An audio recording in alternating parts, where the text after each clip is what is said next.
तो इसमें question number 5 करते हैं। क्वेश्चन नंबर 5 कह रहा है कि जोड़िए, निर्देशानुसार कीजिए। तो इन्हें जोड़ना है, इसको और इसको। तो प्लस करते हैं इसको।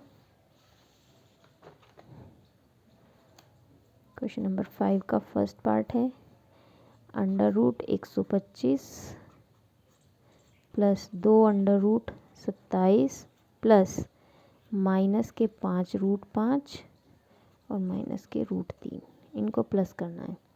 तो इसमें देखो 125 के अगर हम फैक्टर करेंगे तो क्या आएगा, ये आएगा 5 गुणा 5 गुणा 5, 5 पंजे 25 पंजे 125 प्लस 2 27 के करेंगे, 3 तिया 9 तिया 27। पहले वर्गमूल वाले क्वेश्चंस में हमें अगर बड़े नंबर दिए हुए तो उनके फैक्टर करके देखेंगे, उसमें से जो हिस्सा बाहर आ रहा होगा उसको बाहर निकाल लेंगे, फिर सॉल्व करेंगे। अब plus minus minus 5√5 plus minus minus √3, इसमें वर्गमूल है तो जिनका भी पेयर बनेगा वो बाहर आ जाएगा।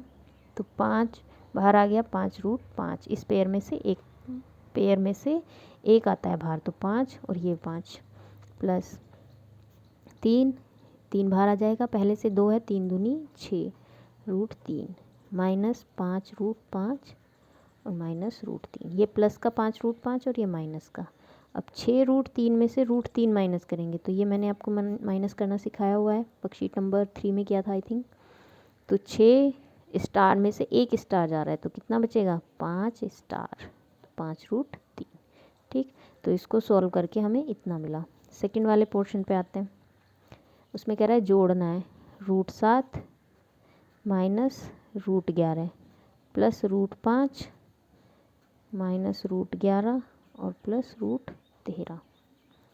इसमें इसको जोड़ना था, तो जब हम जोड़ते हैं तो साइन में कोई चेंज नहीं आता, तो लिखेंगे √7 माइनस √11 प्लस के √5 माइनस के √11 प्लस के √13।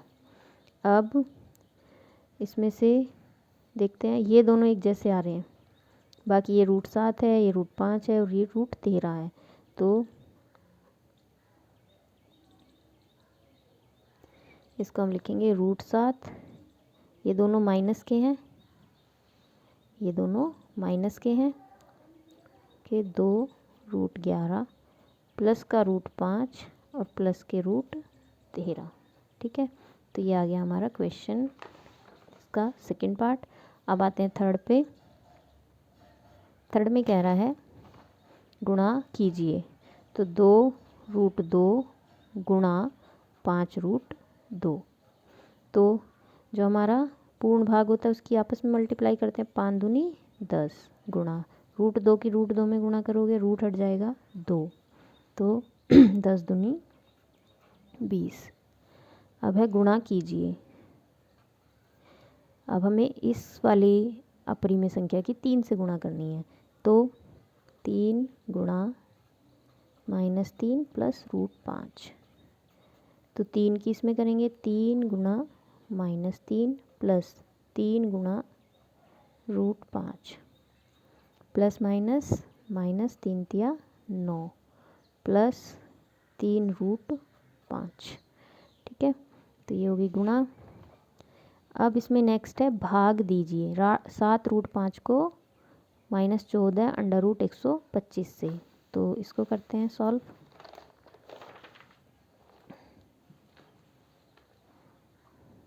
ये है फिफ्थ पार्ट, 7√5 को भाग देनी है -14 √125 से, तो इसमें जो करनी वाला पार्ट है उसको एक साथ रख लेते हैं और जो शेष है वो अलग। तो 7 से 14 कैंसिल हो जाएगा, 7 एकम 7, 7 दूनी 14, तो माइनस का 1/2 और अंडर रूट में 5 और 125 को एक साथ लिख लेते हैं।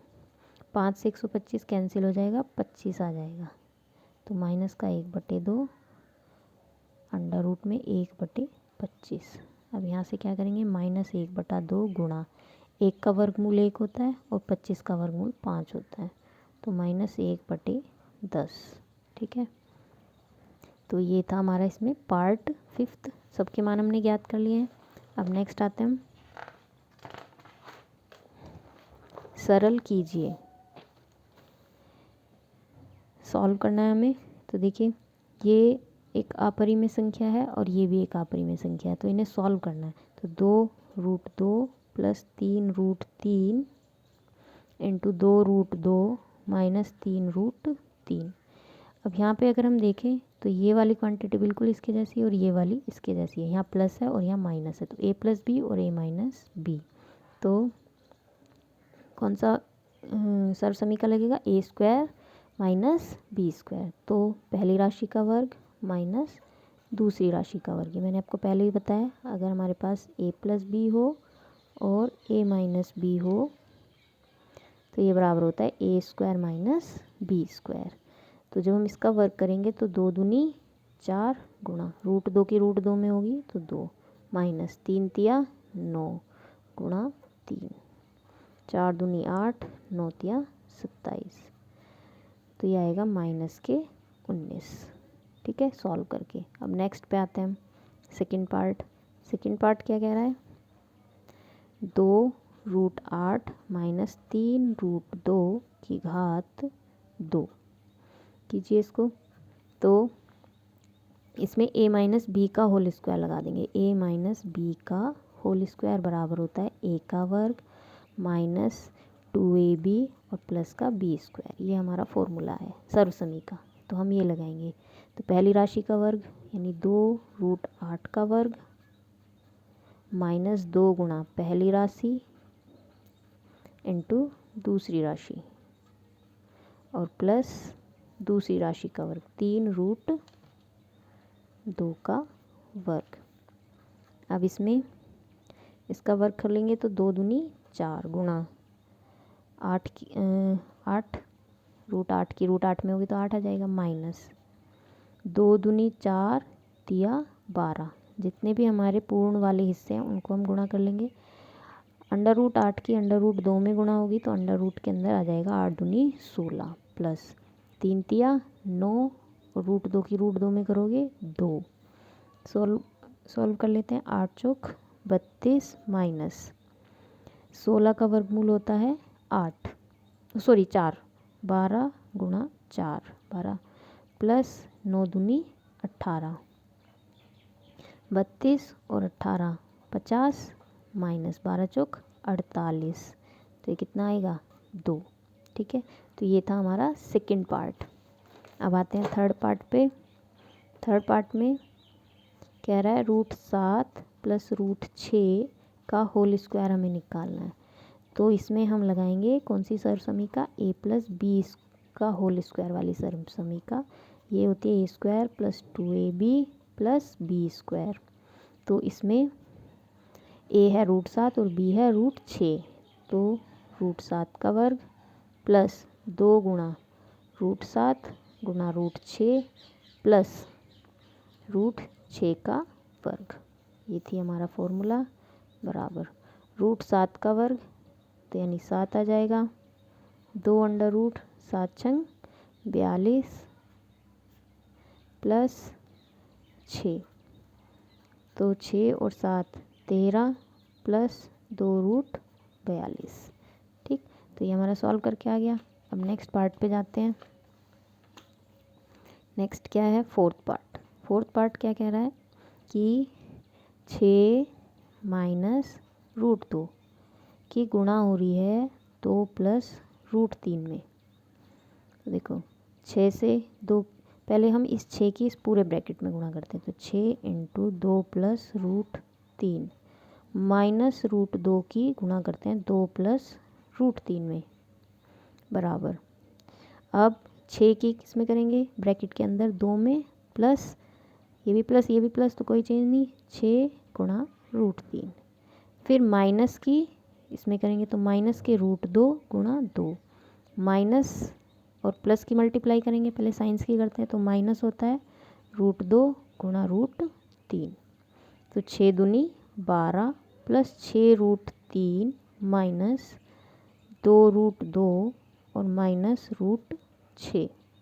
ठीक है, तो ये हमारा, इसमें कोई भी पद सॉल्व नहीं होगा। ये √3 है इसके साथ √2 है और इसके साथ √6 है, तो कोई सा भी पद आपस में सॉल्व नहीं होगा, तो इसको यहीं छोड़ेंगे। तो ये था हमारा फोर्थ पार्ट। अब आते हैं 7th पार्ट पे, लास्ट है ये। x का मान ज्ञात करवा रहा है, √3 की पावर x बराबर 3 की पावर 7 दी है। तो इस क्वेश्चन को सॉल्व कैसे करेंगे? रूट का मतलब मैंने आपको बताया कितना होता है, 1/2, और इसकी घात होती है x बराबर 3 की घात 7। तो 3 की घात x/2, घात की घात में गुणा हो जाएगी, बराबर 3 की घात 7। अब यहाँ से एक बात आपको ध्यान रखनी है, यहाँ 3 की घात x/2 और यहाँ है 3 की घात 7। समान आधार है तो घातें बराबर होंगी। ठीक है, बराबर आ गए ना, तो आधार बराबर है तो घात भी क्या होंगी, बराबर। तो x/2 बराबर होगा 7 के। 2 की उधर पक्षांतर करोगे तो 2x बराबर 7 गुणा 2 यानी 14। तो x की जो वैल्यू आई वो कितनी आ गई, 14। और यही हमें क्वेश्चन में पूछा था। ठीक है, तो ये था हमारा वर्कशीट नंबर 4, 5 और 6 का रिवीजन। ओके, तो इसको अच्छे से करना है तैयार। Okay students, all the best.